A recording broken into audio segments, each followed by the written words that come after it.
Welcome to the setup and buyer's guide for the piano.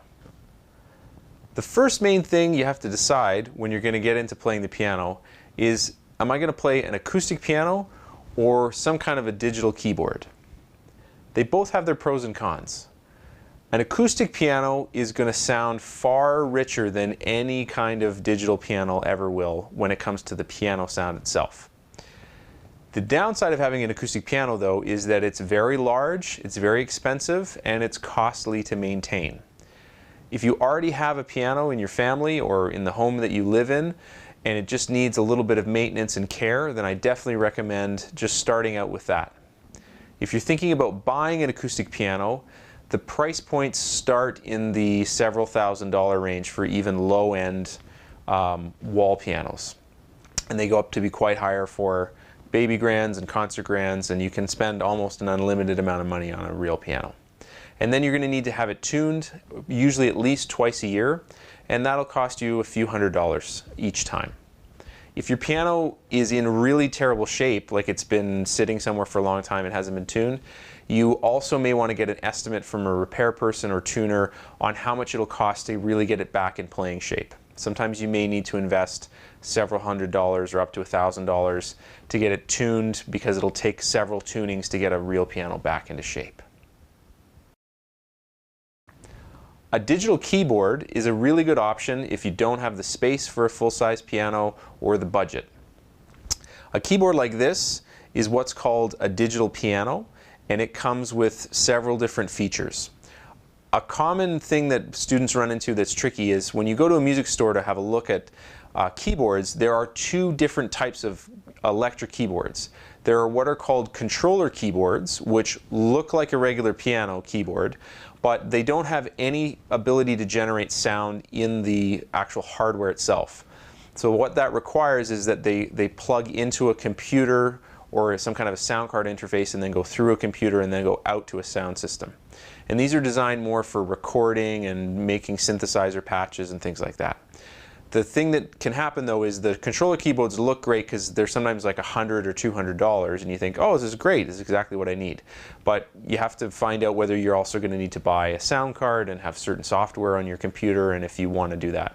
The other thing I've noticed with controller keyboards is there's something called latency, which is the amount of time it takes for the key to be pushed down and the sound to come out the other end. Because it's traveling through an interface and into a computer and back, sometimes it's not really precise. Like, you'll notice a small delay in the sound coming back at you, which can be very frustrating when you're trying to actually play music. Digital pianos, which is what this is, also have some features that are worth thinking about. In the very low price scale, you're going to have what are called touch-sensitive keys, which allow you to push the key harder or softer and have the sound change. This is different than what's called weighted keys. And weighted keys provide some resistance, and they're designed to mimic what a real acoustic piano would be doing. And so you got to spend a little bit more money to get into weighted keys. Some things to think about with weighted keys: if you're trying to practice classical music and you're eventually going to be taking exams on a real piano, you definitely need to have at the very least weighted keys when you're practicing. Otherwise, the feel of the instrument will be so different when you get to playing on a real piano. Digital pianos have some other features in them that are really excellent for practicing at a reasonable price. One of the main features is to make sure that you have a digital piano that has actual physical speakers built right in. And this will allow you to play at some fairly decent volume levels for just your own practice. These speakers won't be loud enough for you to play with louder instruments such as drums or electric guitar. It would be loud enough to play with an acoustic guitar or a flute or something else with you as well. So that's a really important feature to have. Another thing that you want to really make sure that your digital piano has is some kind of headphone input that disables the speakers. And what this allows you to do is when you plug the headphone in, the speakers get turned off and you can just hear the piano in your own headphones, which is a really great feature for practicing. If you have a strange schedule and you want to practice while other people in your home are sleeping, or you just don't want to bother anybody, having headphones that disable the speakers is a really, really great feature.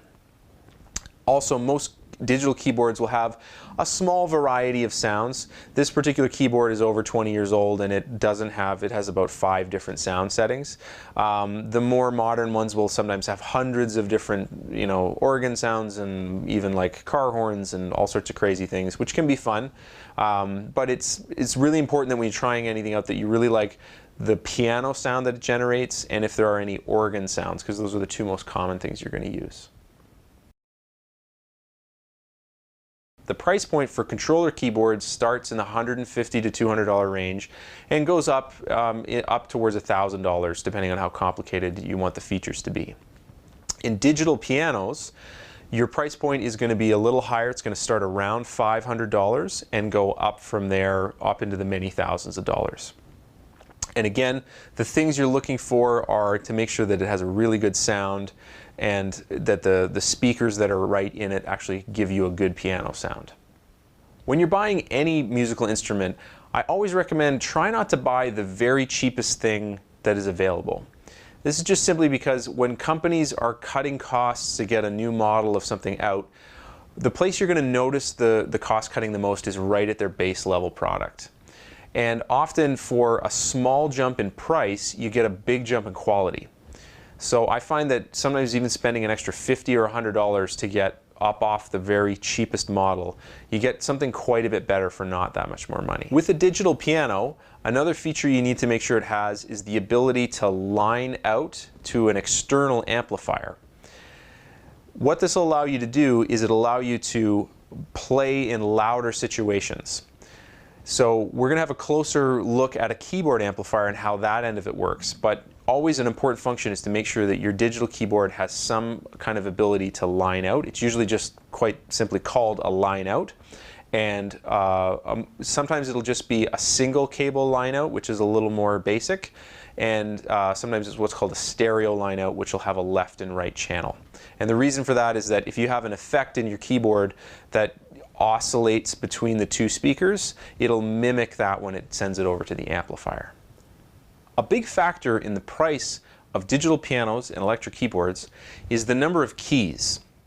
So on a full-sized piano, you have 88 keys, and on digital keyboards, sometimes they shorten it, and this one is, for example, is a 61 key, and they can go all the way down to being as small as 1 octave. In terms of what you're going to need, I would say, a 61 key is a good, it's a good midpoint. You don't in real life end up playing the entire length of a piano very often. It's a nice luxury to have a full-size keyboard, but you may not have the physical space for it. And also you're going to notice a drop in price as the keyboard gets smaller. Having a good keyboard stand is a really, really important piece of equipment. You might be thinking, well, I'll just buy the keyboard and I've got a desk at home and I'm going to put it on the desk. It's not an ideal way to play. The biggest reason is that you need something that's height adjustable, because everyone that plays is slightly different and your arms are different lengths, and you want to make sure that the keyboard is set up for comfort for the people that are playing it. And also, you may be buying a keyboard and you have more than one person where you live who's going to play it, so you need to be able to adjust it up and down depending on the height of the person playing. As a general rule, you want the level of the keyboard to be a comfortable extension of your arm. So you don't want it up too high where your wrists are doing this, and you also don't want it down too low where you're having to reach down. And also your legs need to be able to fit under it a little bit, otherwise you're going to end up sitting really far back. Also, having a really good stool to sit on is important, and it sometimes is also important to make sure that it's height adjustable. If it's a traditional piano bench and it's not adjustable, one thing you can do is you can stack pillows underneath it if you're shorter to get you up a little bit higher so it's the right height. A common question I get asked is, should I rent or should I buy? And I definitely recommend, if you live in an area where there are big music stores that have rental programs, that you rent an instrument before you purchase it. Renting a digital keyboard or even an acoustic piano sometimes can be fairly cost effective. You can rent something like a digital keyboard for sometimes between $30 and $50 for a month, and sometimes they'll even have a day rate or a week rate that's even less. So you can just take it home, really try it out, see how you feel about it. Trying out instruments in a music store is challenging because if there's lots of other people around and they're trying different things, you're going to have a hard time hearing really clearly exactly how the instrument sounds. And so I definitely recommend trying to get something home and really trying it out thoroughly. On this keyboard, the headphone input is over here on the left. It's a bit of an unusual location. Most often the headphone input will be somewhere along the back or on the top somewhere, and it'll sometimes just say phones. It's a really key important part to make sure that you have a good headphone connector for your keyboard so that you can get a really good sound and have a good set of headphones. Although all keyboards are a little bit different, they basically have the same functions along the top. On the far left is usually the power switch. There'll be some kind of volume control. This one has a slider. Sometimes it'll be a knob. It's really important to make sure when you're turning your keyboard on and off that this is set either to 0 or very low. And then over on the right here we have the different sounds. So this keyboard has piano, electric piano, vibraphone, organ, and strings. And then there's some extra effects. This one has chorus and reverb.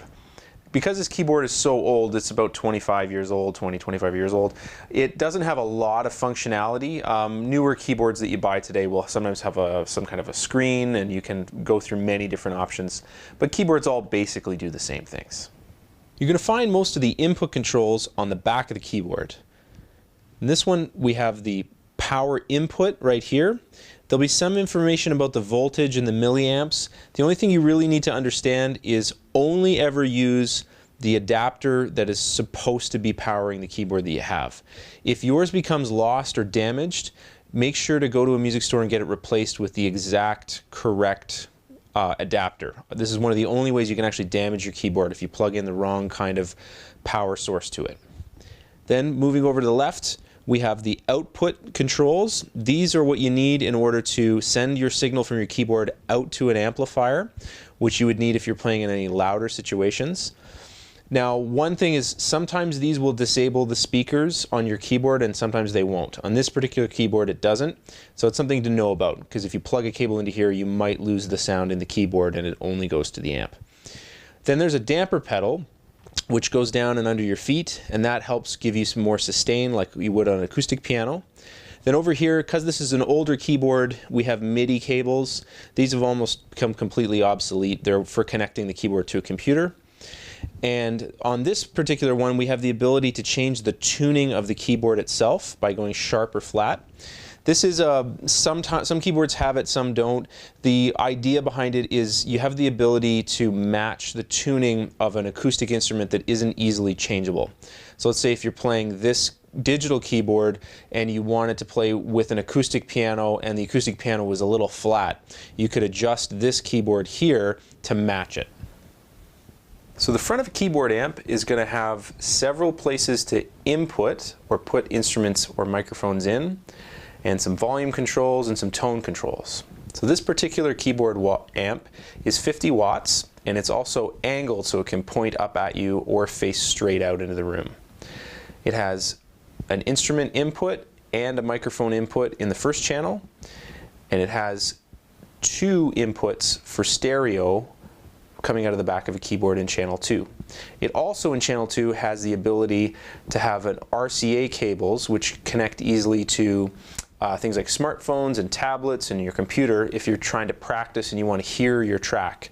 The other great thing about this is because you have 2 channels for it, you could control the level, which means the volume of your practice track separate from your keyboard sound, so you can mix them so that you can hear. Sometimes when you're practicing you're going to want to have one louder than the other. Then there's some very simple tone controls for low frequencies and high frequencies. There's an effects send and return option which you can send out to a processor. This is a bit more of an advanced thing. I don't really use it very often. And then finally, this is really important, you have a headphone jack which disables the speaker. And this is a great feature for practicing. So you can get everything set the way you want, and if all of a sudden it's getting late at night or you want to be a little quieter and just practice on your own, you can just plug in your headphones and it turns off the speaker and you still have full control over everything.